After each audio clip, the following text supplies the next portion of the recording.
Hello everyone, welcome to Autonomous Academy. This is our second lecture on electrostatics. This lecture will flow on the following topics. First, electric field intensity due to a point charge. Second, electric field due to continuous charge distribution. And in this topic, there are three subtopics. A. Linear charge density. B. Surface charge density. C. Volume charge density. And third topic is intensity of electric field due to a uniformly charged ring at a point on its axis. So, our first topic is electric field intensity due to a point charge. Consider a point charge capital Q placed at a point capital A in figure. Electric field capital E at a point P with distance small r from Q. The charge Q creates a field capital E at P and this field exerts force on charge Q naught. Here Q naught is test charge. We have to remember that we always take charge capital Q as a positive charge and the direction of electric field is taken outward from a positive charge. So, we take here direction of electric field from point A to P. According to Coulomb's law, force vector F is equals to K into Q naught upon R square. The direction of force is along the direction of AP.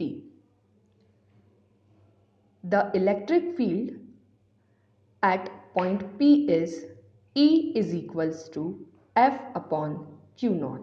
Here we have to divide force by test charge. So we get K into Q upon R square, where K is proportionality constant and epsilon is relative permittivity of that medium. Our next topic is electric field due to continuous charge distribution. If the charge is distributed continuously in a medium, it can be expressed in terms of the following three charge densities. A. Linear charge density. B. Surface charge density. And C. Volume charge density. We know that charge density is charge per unit length or per unit volume or per unit area. So, linear charge density. If charge is distributed continuously on a linear conductor such as wire, the charge on its unit length is called the linear charge density, is expressed by the letter lambda.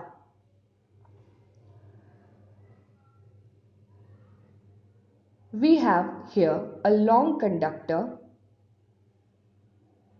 or a linear conductor such as wire, and the length of this wire is small l.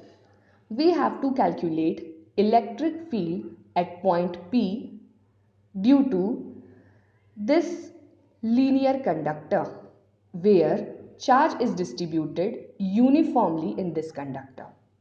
So, we are taking small part of this conductor that is known as current element, and the length of this current element is dl, and we calculate electric field at point P due to this small current element dl. After calculating electric field from this small part, we have to integrate this electric field. So we get total electric field due to this wire at point P. So the total charge on the conductor Q is equals to integration lambda into dl, and the limit of this integration is 0 to L. For a uniform charge distribution, lambda is constant, then Q is equals to lambda into L.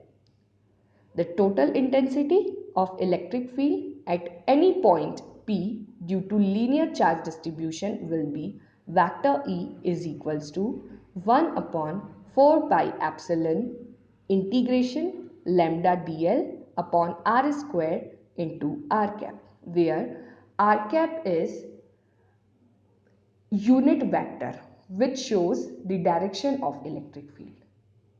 So this is the formula for electric field. Surface charge density. If charge is distributed over a surface, the charge on a unit area of conductor is called surface density of charge. It is represented by the letter sigma. We have a two-dimensional surface, and charge is distributed uniformly all over its surface. We take a small part of this surface dA, and we have to calculate electric field at any point P due to this small area dA.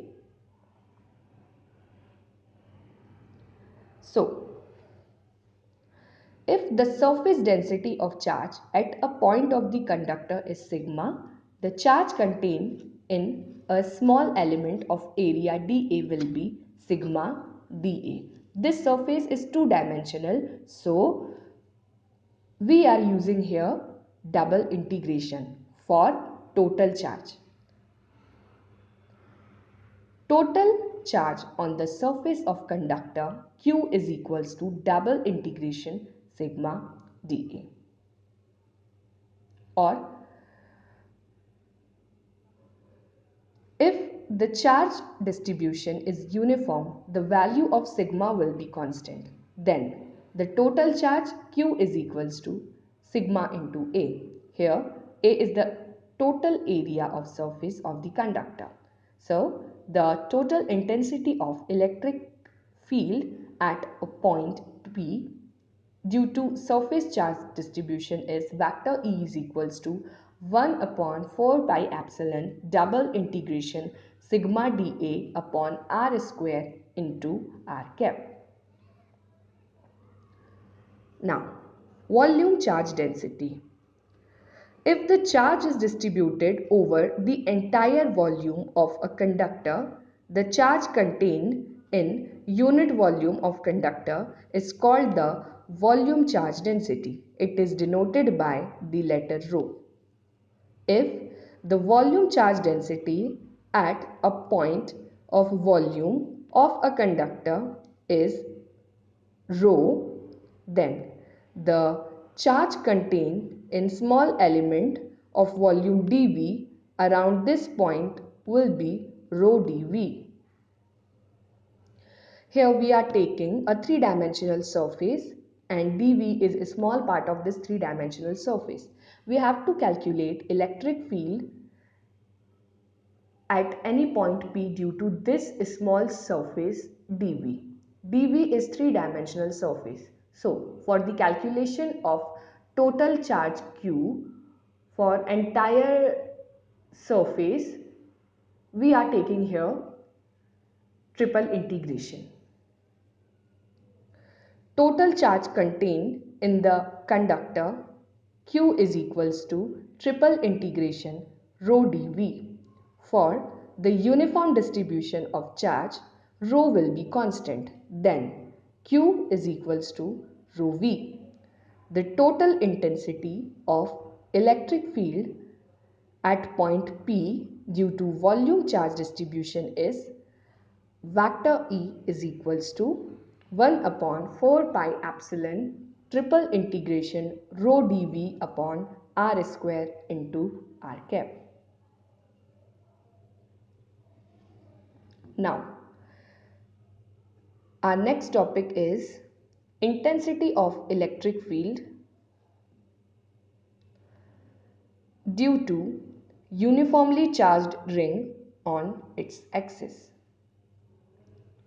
Let a charge q coulomb be uniformly distributed on a uniform ring of radius small a. We have to calculate the intensity of electric field at point P situated at distance x from center O on its axis.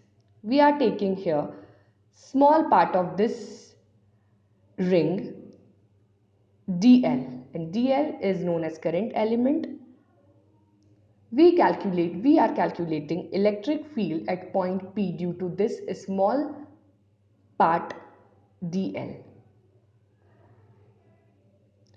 Charge on unit length of the circumference of ring,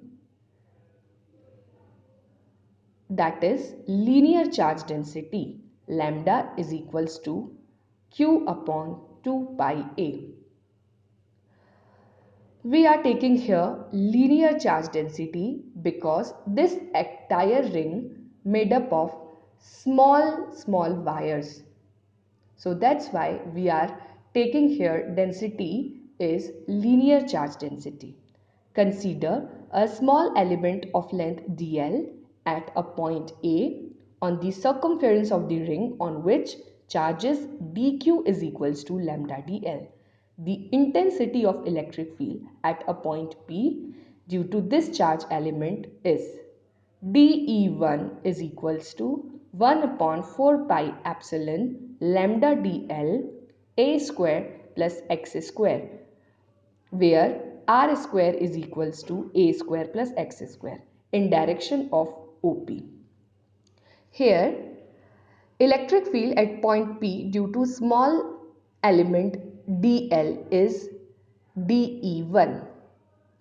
We are dividing or we are resolving here dE1 into its two components, dE1 sin theta and dE1 cos theta. dE1 sin theta is horizontal component of dE1 and dE1 cos theta is horizontal component of dE1 and dE1 sin theta is vertical component of dE1.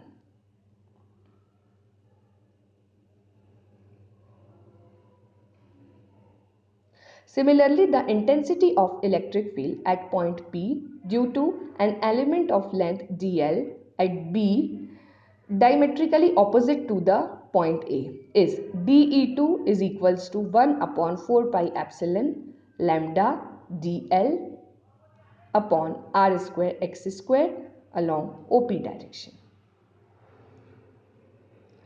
Here we are resolving electric field dE2 into its two components, dE2 sin theta and dE2 cos theta.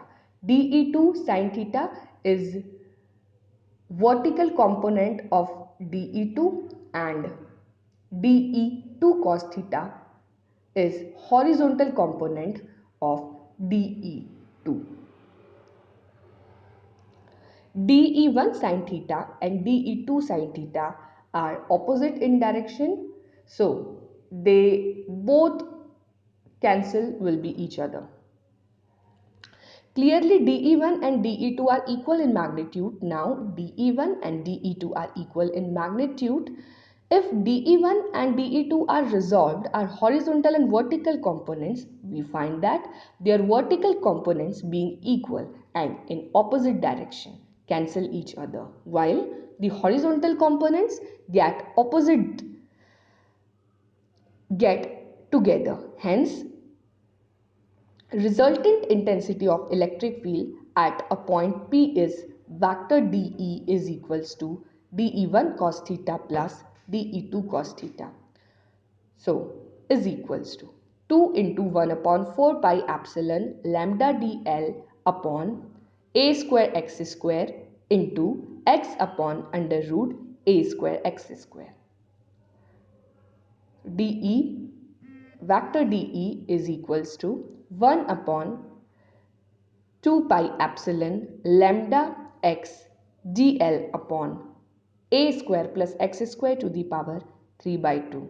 Now, the intensity of electric field at the point P due to the entire ring will be equal in the sum of intensities of electric field due to all these elements of the ring, that is vector E is equals to summation 1 upon 2 pi epsilon lambda x dL upon a square plus x square to the power 3 by 2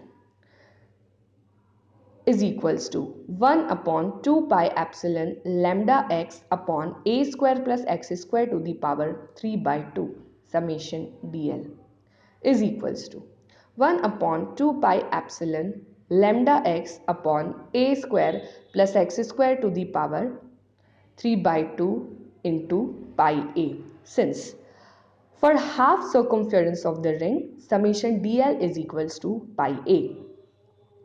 So, electric field vector E is equals to 1 upon 4 pi epsilon qx upon a square plus x square the whole power 3 by 2 Newton per Coulomb. It is clear that the intensity of electric field at any point on its axis due to uniformly positively charged ring will be directed along the axis of the ring outwards, but the ring is negatively charged, then its direction will be along axis towards the ring. Thank you.